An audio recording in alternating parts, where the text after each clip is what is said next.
Hey there. In today's episode, we are continuing with a new series we introduced last episode, which is the Success Series. In this series, we are talking to folks at different points in their careers in arts management. That's students, people who are entry level, early career, to mid-career, to artists who also wear administrative hats, all the way to chief executive. All of these arts professionals I have had the pleasure of working with in my up-level coaching program, and they have been so generous and wonderful to come on here and share their stories with you. What I like about this group is that they all started from a place of challenges they were facing, challenges that you too have likely experienced at one point or another in your own career. So you'll hear about them all in this series and how they were able to break through to the next level they were seeking and just go on to crush it. If you listened to the last episode, you already know this, but to help me do this, I brought in another alum of the Up-Level program who is also a member of the team of Team Changing the Narrative, and that's Jeremy Cuevas. If you're just listening now, the quick bio is Jeremy is also a conductor, an arts administrator himself, and host of his own podcast, which altogether makes him the perfect person to help tell these stories you're going to hear. If you haven't listened to the last episode yet, I totally encourage you, go back and do that. And then today is a different topic altogether. It's about how one arts administrator went from, I couldn't land an internship, to getting multiple job offers, which sounds pretty timely, especially in today's job market. I was just reading the latest headlines about job openings in the US and how they're falling to their lowest point since 2021.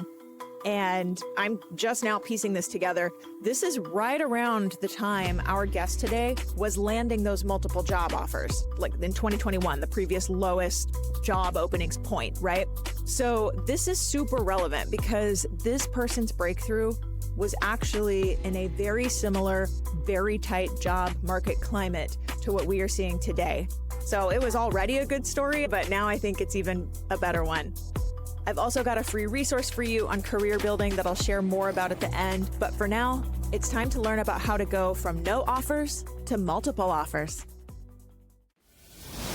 I'm Aubrey Bergauer, and welcome to my podcast. I'm known in the arts world for being customer-centric, data-obsessed, and for growing revenue.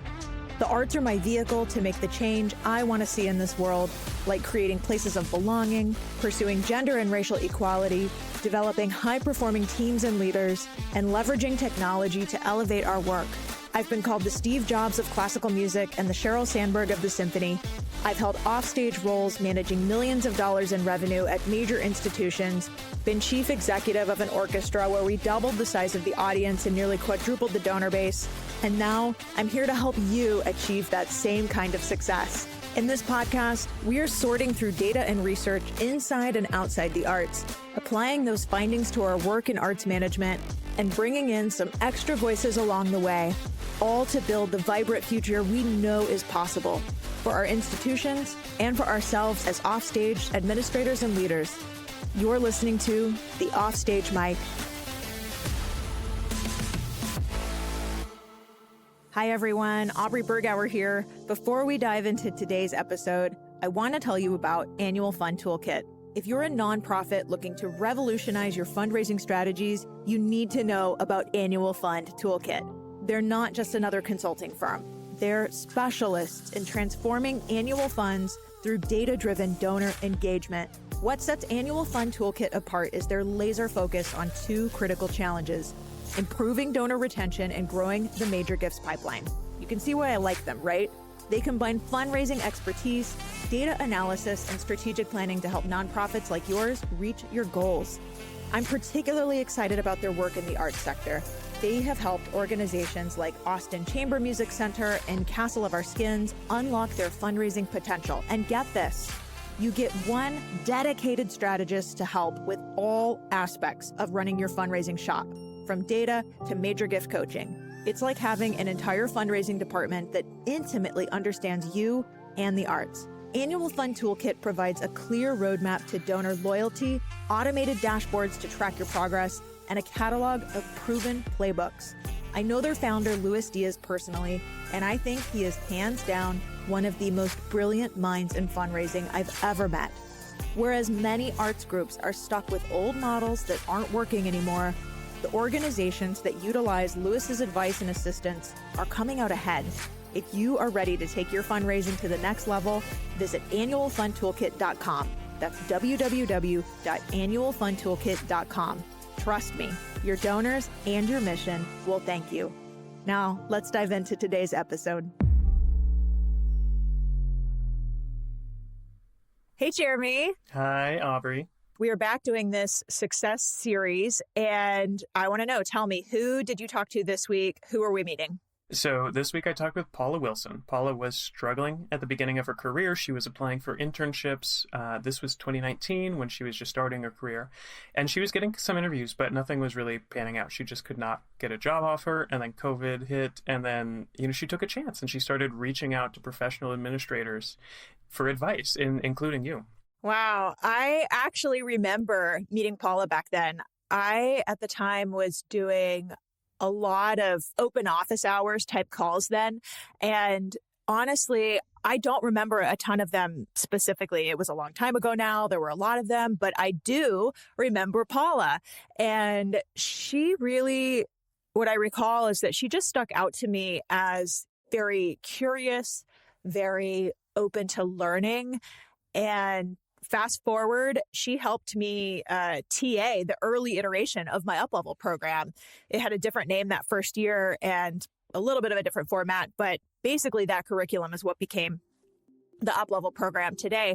So then fast forward again, and when I was working on my book, I asked Paula for her help to review some of the EDI, DEI passages. And so I guess what I'm trying to say is the student has become the teacher, And what I don't know though about her story is the middle. So what's the turning point from no job offers to where she is now? Yeah, it was a huge transformation. And that's what we talk about in the interview. We talk about the specific things that she realized were holding her back and then how she got out of that slump. Okay. Yeah, I can't wait to hear this one. Hi there, and welcome to the Offstage Mic. My name is Jeremy Cuevas, and I'm here with Paula Wilson. Paula, thank you for being here today. Could you tell us real quickly who you are and what you do? My name is Paula Wilson, and I work at Equiarch as their member services and communications manager. I came into arts administration as a flutist, and I currently reside in Houston, Texas. Fantastic. Could you tell us what it was about arts administration that attracted you? I'm sure you still play the flute at least a little bit, but what drew you to arts admin? Yes, I still play for fun, but when I first got into the art space, of course, I was playing flute, and I only knew of 3 different career paths. I knew you could be a performer, an educator, or a composer. And I didn't want to teach any kids. I just felt like that was a lot of pressure, and I wasn't super creative enough to write my own music. And so I was like, okay, well, I'll be a performer. So I went to Indiana University to get my bachelor's of music in flute performance. And in my second year there, that's when I first learned about arts administration, that was a thing. I did not realize that there were actual people working behind the scenes to make audiences come to my youth orchestra performances. I literally thought it was just our friends and family.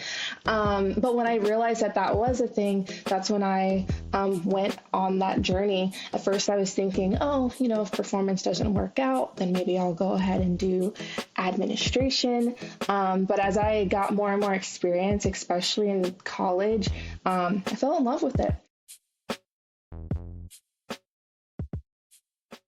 I also wanted to do arts administration really because as I got higher and higher in my performing career, there were less people that looked like me in the classical music space. And so when I realized, what are some of the reasons why that's the case, I felt like I could make more of an impact on the administration side of things rather than, taking up a chair in an orchestra, which that's also, of course, an impactful way to, make those changes. But for the skill set that I have, I really felt like I could be strategic and influential more on the administration side of things. So added my minor, and the rest is history. Fantastic. What was your first experience in arts admin? Yeah, so I was able to have my first internship at my youth orchestra that I grew up playing in. That was the Youth Orchestras of San Antonio. And it was amazing to be able to see the behind the scenes aspects of that ensemble. It really showed me that I was really interested in learning more and more about the space. And so then I wanted to get another summer opportunity, and I was having trouble. I was applying to a lot of different internships that were, out of state or places I was less familiar with. I was getting interviews, but I wasn't necessarily getting any offers. And I understand why. It was the idea of not necessarily I didn't have enough clarity of my vision for my career. I just knew I wanted to work in arts admin. But then COVID happened. So it kind of didn't even matter that I didn't get those internships because all internships were canceled. But that gave me a lot of time to figure out what I wanted for my career. I was able to connect with the career service offices at my schools, and they recommended that I do informational interviews with people that I admire. And so from there, I really just went on LinkedIn, made myself a profile, didn't have one before, and I learned about lots of different arts administrators in the space doing work that I thought was interesting. And that's how I came across Aubrey Bergauer.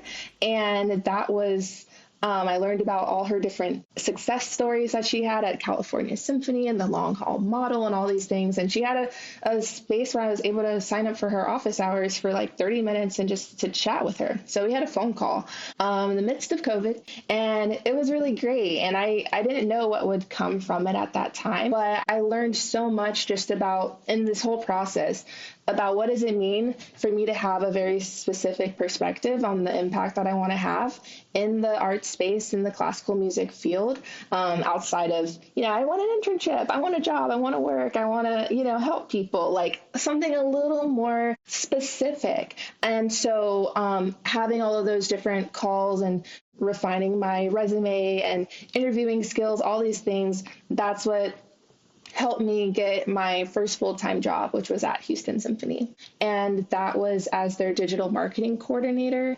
I actually ended up doing my first full-time job at the same time as I did my master's in arts leadership. And yeah, that was my first internship and my first job. What did you find and how did you find your unique perspective as an administrator? What was that and where did it come from?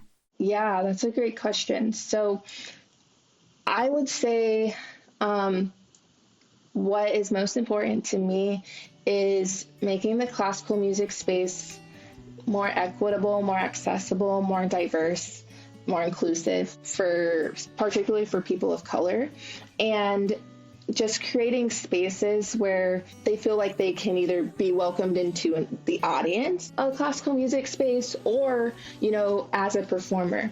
And so that was really my end goal of what I wanted to achieve. And I wanted to do that not only through, DEI efforts and not only through community engagement, which both of those fascinates me, but through the more technical aspects as well, like marketing or audience development. I wanted to see how I could combine this technical, analytical, strategic brain that I do have and with my passion for DEI and community engagement. And so that was the perspective that I realized by talking to different people. I would listen to people who work in, operations, and I'm like, oh, that's not necessarily that for me. And that was part of the process of knowing, like, just as much as knowing what I want to do, it's also important and even more important to know what I don't want to do. Fundraising was also on that list. I knew I wanted to learn what does it take to also be able to generate revenue for an organization, because we have to remind ourselves that even if we're working in community engagement or DEI, that does not mean that these people cannot bring in money for an organization. That's just a myth, and Aubrey talks about that all the time. And so I wanted to see, like, how can I fit that intersection together? And now the work I'm doing today really combines all of my different passions, where I am able to use marketing to increase the visibility of the organization I'm working with. I'm also building a membership, and I use a lot of my community engagement strategies to do that. And then on the DEI side, that's the whole mission. We're trying to create more equity for Black and Brown musicians in the United States, and we're getting so much buy-in from different members, institutions, musicians, and we're working together to see how can we create solutions. How can we get these musicians to get from one stage of musical development to the next and remove those barriers? So that's the journey. Amazing. Could you talk, if you remember, about the moment that you kind of realized that this was the path for you? I realized that this is the path for me when I was sitting in a master class at Indiana University. Someone was playing a bunch of 30-second notes, and the teacher was saying that, oh, this is out of tune within that run. And he said, if you're not interested in doing this detailed level of work, then this performing path is not for you. And I just realized I did not want to spend, those 8 hours in the practice room like so many people do. And that is the type of dedication needed to make it in this space. And so I realized there is just a different type of way I would like to utilize my time, my skills, my brain. And I still want to support those that do want to use their time, skills, and their efforts to make the art. And so that really was what flipped the switch. This is not a backup plan. This is the plan. This is how I'm able to stay in the arts and save my sanity. But just like fundraising, you identified what you did not want to do. And that's so important. Exactly. Yeah. I had my hand in fundraising when I was doing telefunding, and I was good at it. I was only there for a couple months and I raised $25,000. But there's a difference between being good at something and liking to do it. Could you tell us about the process of getting your job with the Houston Symphony? Because again, you were interviewing for all these internships and then you weren't getting them. So you identified something was wrong. And then tell us how the job search, why did you apply to this job? How did that go? What made it possible for you to be making the difference that you are today? Yeah, absolutely. And I would be remiss if I didn't mention, so at the end of my career development process, that's really what I call it, was a full summer dedicated to that, where not only was I doing the informational interviews, I actually joined some professional organizations as well and went to their virtual conferences, and I did a lot of networking during that time. And then I ended up getting an internship the following summer for Nashville Symphony and their diversity and arts leadership program, and that was really amazing experience as well. I had an amazing cohort of Black and Brown arts leaders all across the country. And so it was an amazing support system, an amazing professional development opportunity. So while I was there at the Nashville Symphony, that was when I realized that I was interested in marketing, because I wanted to learn how to generate revenue for an organization. Let my supervisor know, and that's very important. Always make sure you're communicating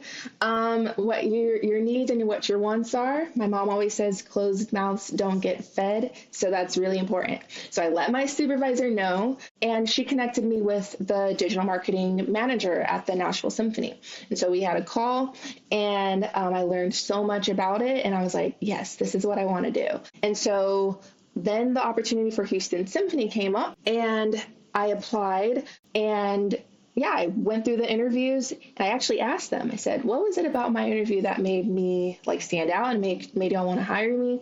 And they did tell me that it had to do with my experience at the Nashville Symphony. So they were able to see that I had worked for a similar orchestra or similar organization. And they also, of course, loved my passion for diversity, equity, inclusion, because that was something that was really important to the organization. And that was really that process. Fantastic. And could you tell us a bit about the good that you're doing today? What impact are you having on the world or in classical music? Maybe our little world. Yeah. So I love what I do with Equity Arc. I always say my favorite part of my job is connecting with people from all over On a given day, I might be talking with a parent, I might be talking with a musician, a CEO, a dean of a conservatory, and I get to hear what's on their mind. And sometimes it can be heavy, and sometimes it can be really encouraging. And because it's great to hear, the things that people are doing well in this classical music space, because when we just can find one organization or one type of program, one initiative, that really can grow like wildfire. We can just say, hey, this organization is providing, we work with Pathways programs. So Pathways programs, they provide free private instruction, they provide funding for college auditions, funding for summer study, mentorship, anything that a high schooler could need to get into college. Pathways programs provide that. And so we're able to say that and promote these programs and be like, these are what these programs are doing. You should do one too in your city if it doesn't have it. That's the type of impact we're able to have, like with just one initiative. It's just one person stepping up. And that's one thing that I learned a lot from Aubrey. Like, she didn't care if she was the first to do something. Like, she was going to pilot it herself. And so that's really the energy that we have at Equity Arc, where we'll try something. Maybe it won't work, but maybe it will. You never know until you try. What can it look like if multiple entities, institutions came together towards the cause of creating equity? Like, what type of impact could we have? And so being able to be that, I guess, vessel that facilitates those types of opportunities, that's one of my favorite parts. Fantastic. As you continue with your career, what do you see as possibly some of the next steps, or where where you'd like to be in 20 years? What does that future look like for you as you see it?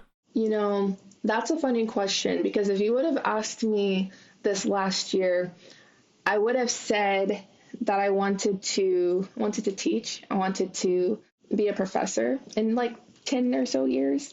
But actually, I'm doing that because I am most passionate about helping young professionals, primarily Black and Brown professionals, advance in their career. One thing I see oftentimes is there's sometimes a more timid approach, or not as much confidence, or imposter syndrome, whatever you want to call it, that young professionals can have. But that's one thing that Aubrey talks about a lot, is that we have a perspective to bring to the table as well. And she helped me learn that really early on, because when she was doing her young professional course, she had put a post out on LinkedIn saying, hey, I'm thinking about doing this course for young professionals. Like, what do you think? And all I did was just comment. I was like, oh, this is amazing. This would be super cool. If you need any help, let me know. And then she DM'd me and she's like, I'm gonna take you up on this. Do you want to be a TA? And I was like, oh my goodness, yes. And so that was an amazing opportunity to take that course and learn, and also be able to get that knowledge of what does it mean to administer a course. And I have always wanted to be a professor, and that was always something that was of interest to me.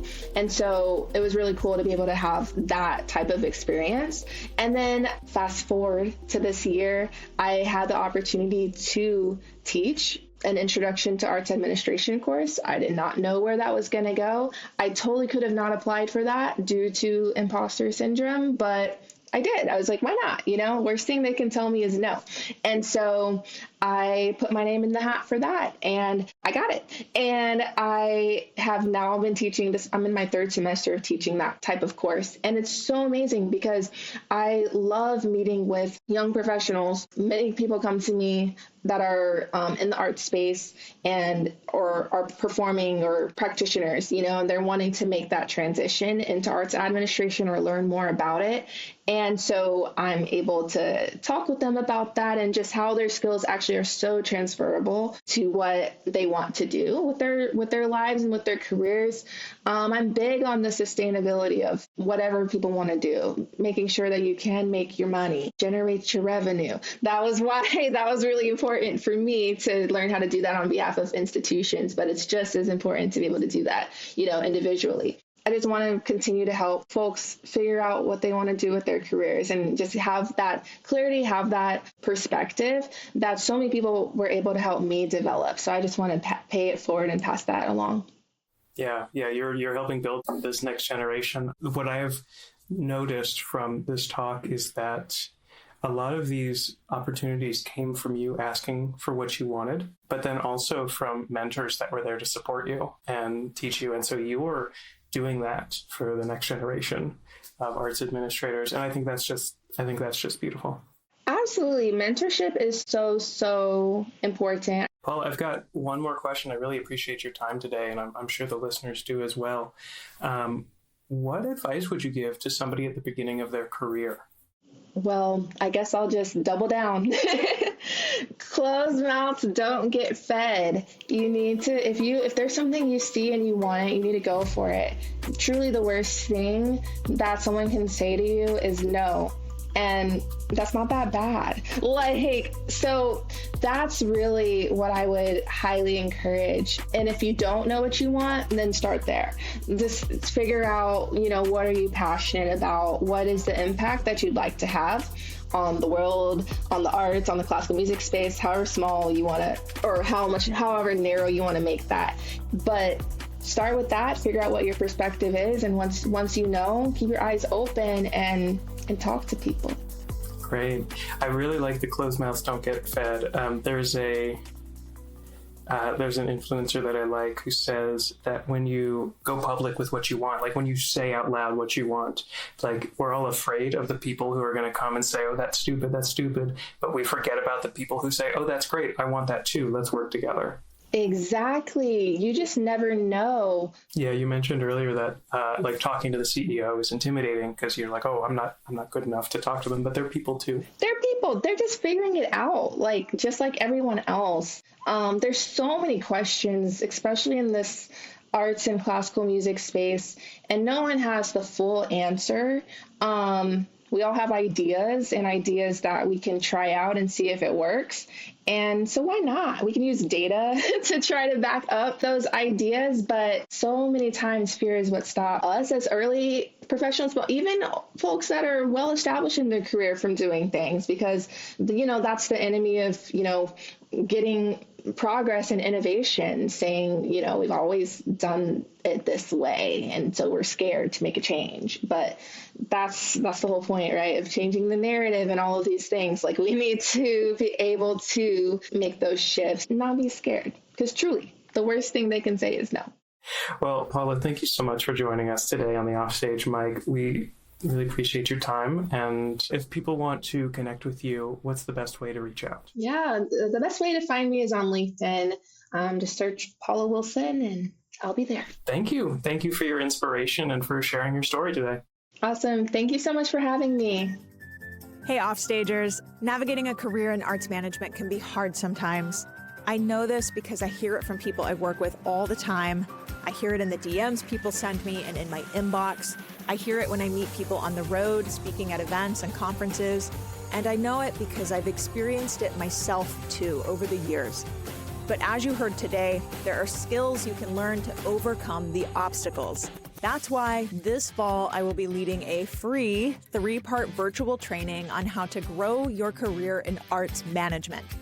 Registration will open soon, so head to aubreybergauer.com/34, that's 34 for episode 34, and get on the waitlist to be the first to be notified of all the details. That's www.aubreybergauer.com/34.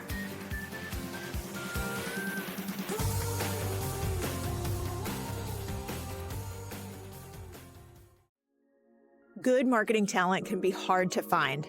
That's why I'm so glad I discovered Marketer Hire.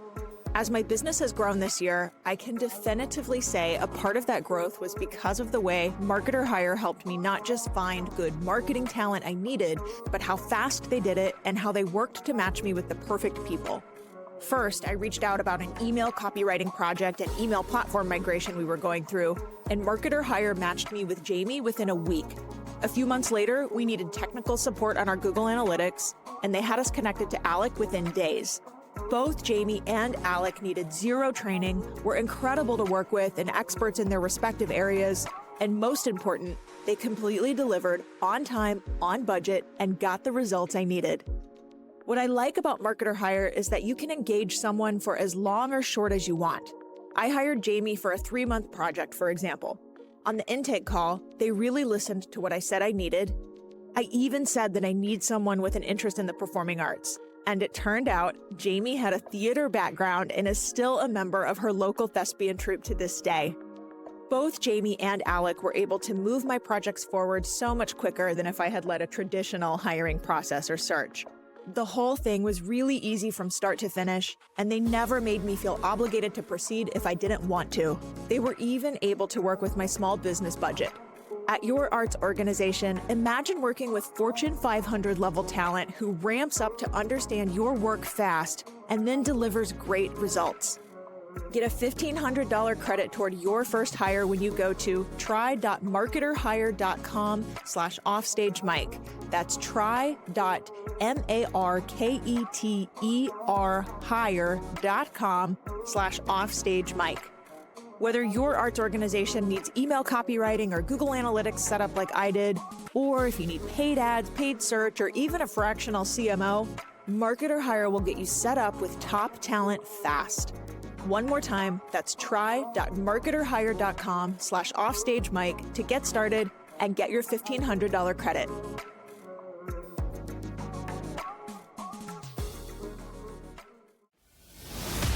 That's all for today, folks. Thanks so much for listening. If you like what you heard here, hit that button to follow and subscribe to this podcast.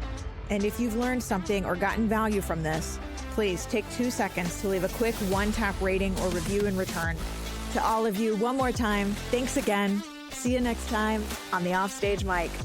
The Offstage Mic is produced by me, Aubrey Bergauer, and Aaron Allen. The show is edited by Novo Music, an audio production company of all women audio engineers and musicians. Our theme music is by Alex Grohl. Additional podcast support this season comes from Jeremy Cuevas, Kelly Stedman, other members of the Changing the Narrative team, and social media brand management by Classical Content. This is a production of Changing the Narrative.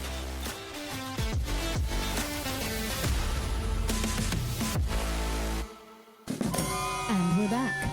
Today on Top Tunes, the music production... Is it just me, or does this sound terrible? Wait, I think I heard of someone who might be able to help us. There's this company called Novo Music. They provide across-the-board audio solutions, from recording repair to audio editing to original music and sound design and beyond. Well, what are we waiting for?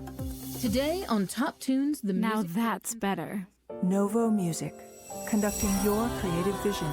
Find out more at novomusic.co.